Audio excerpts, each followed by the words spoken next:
as we're climbing down, you know, we were predicted dead in Camp 2 because no one survives those kinds of conditions. What we did, the news spread to base camp and the news spread to Kathmandu that pretty much some two crazy people summited Everest in those winds.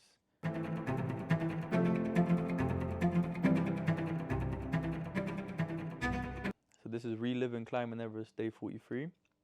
Let's get straight into it. So you can see, this is the pictures I took after summiting. Or this is the morning after, actually. That's how the video starts. With the two, the swollen eye, the frostbite on the face.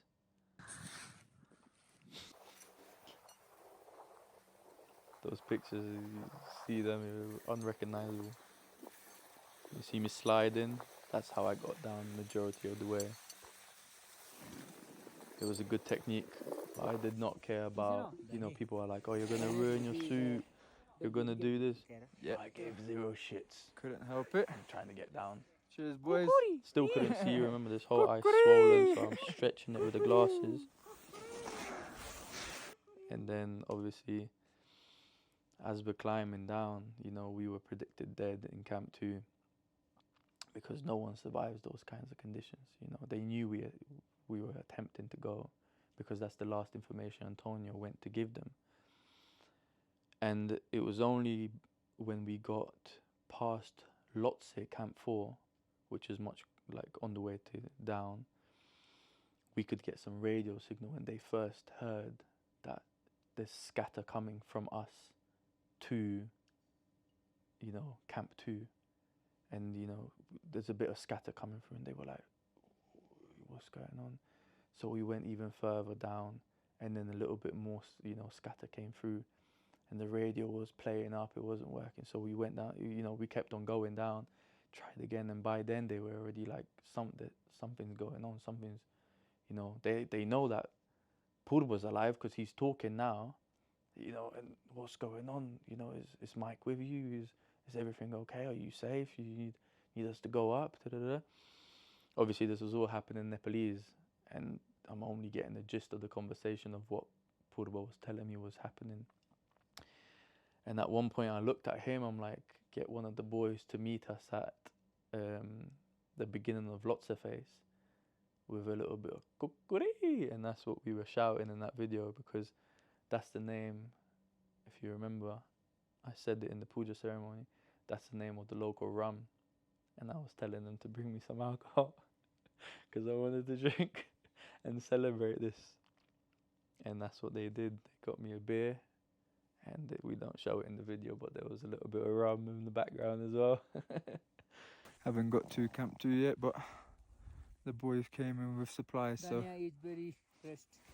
The what? Tanya very rest. Yeah. We were pushing for Camp 2, hey?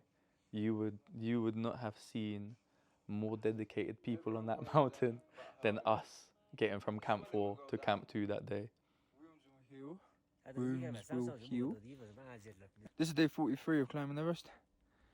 Made it down from Camp 4. So by then, you know, I was snowblind, and it takes 24 hours for it to heal, for it to recover. Unless it's constant, then you can completely lose your sight. So by then I already recovered my sight, but it's obviously swollen. Numbed, but nothing's purple, nothing's like bluing out, so no pre-frostbite, most likely. Pre-frostbite, most likely.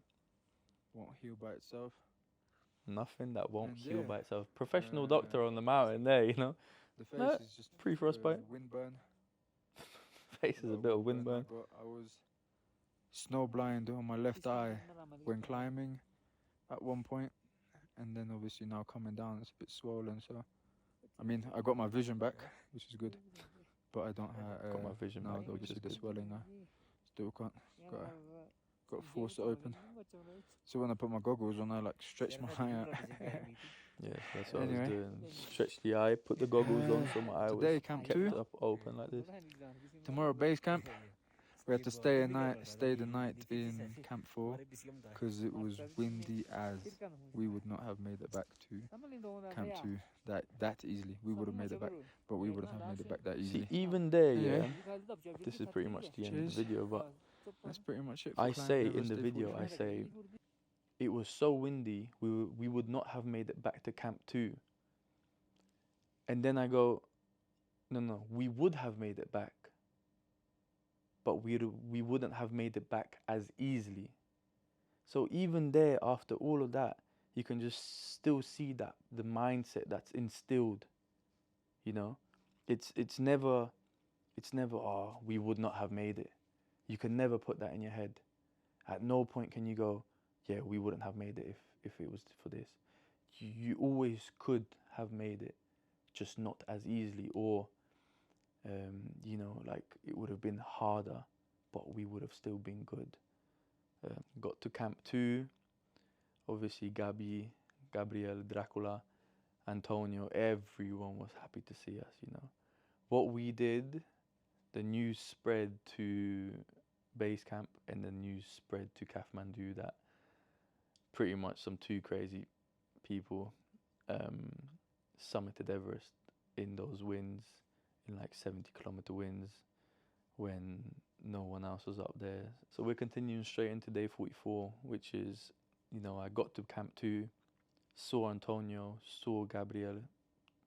It was nothing but love that day. We ate together, we hugged it out, we were happy everyone made it. I showed them all the vlog, the stories, what was going on. And the boys, that's the last time I saw Gabby, obviously, rest in peace, my brother. Antonio, he obviously went on to summit Everest and Lhotse. And I went down that day. So, yeah, let's have a little watch of what this video is. Day 40 something. Day 40 something. It's zero shits now, you know. I'm done.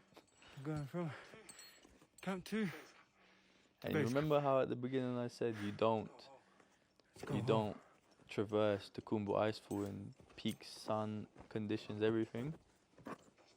We're getting home, and it's home time. Like, we're not gonna die. We can't die now. You know what I mean?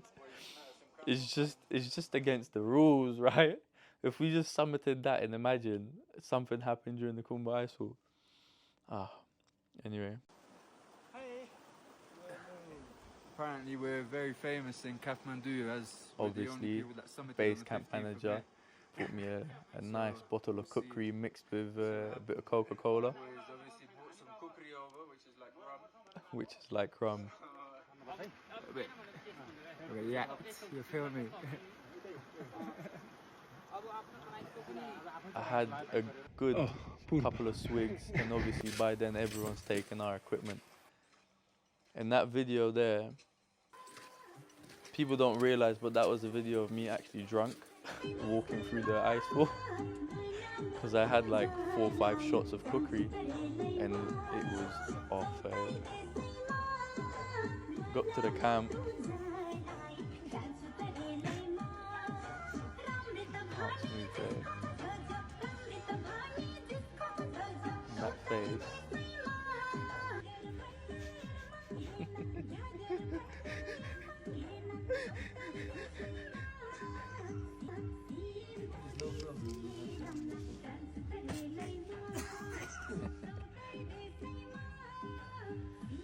So I kid you not, right?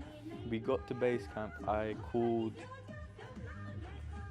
my mum and the family, told them that I'm alive and I'm safe, and I'm back at base camp. Did what I did. My mum actually knew that I summited Everest in Camp 2 because I used a satellite phone to message her to let her know that made it to the summit. I'm alive. I'll be back in base camp tomorrow. So those were the 3 things I told her in the message. Everyone else could wait for the information, sort of thing. And obviously my mum would send it around to the family. It spreads like a virus in Polish communities. So went back to base camp, and you know, I was already a little bit on the good side. I called a couple of people, short phone calls, and then the base camp manager was like, I got you a present. He put a bottle of rum on the table. So I was like, okay. Called Purba over. I said, we celebrate. Ended up being about 7 bottles of rum that we drank that day, litre bottles. Not just myself, the Sherpas of the camp as well were drinking with us. Because obviously, you remember, I made family with them now. So they're just as happy for me to see what we did, you know, when I was helping them carry, throw stones, build the camp, everything. We built that tightness, that bond. So now they all wanted to celebrate our success, mine and Purba's success. And we actually drank so much that a couple of fellow climbers from the camp that were meant to leave the day after I came back couldn't go because the Sherpas were accidentally got a bit drunk and they were hanging the next morning so much that they couldn't leave, you know, because they overslept their leaving window. We were still drinking when they were meant to be leaving.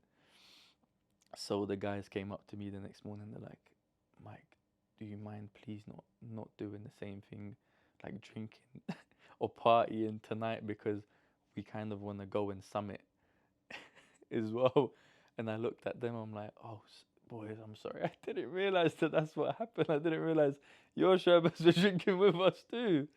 But it happened, and that pretty much concludes the climbing Everest journey, I guess. And I haven't watched these videos since I posted them.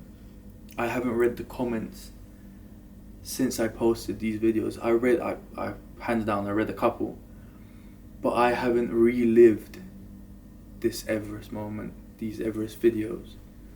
And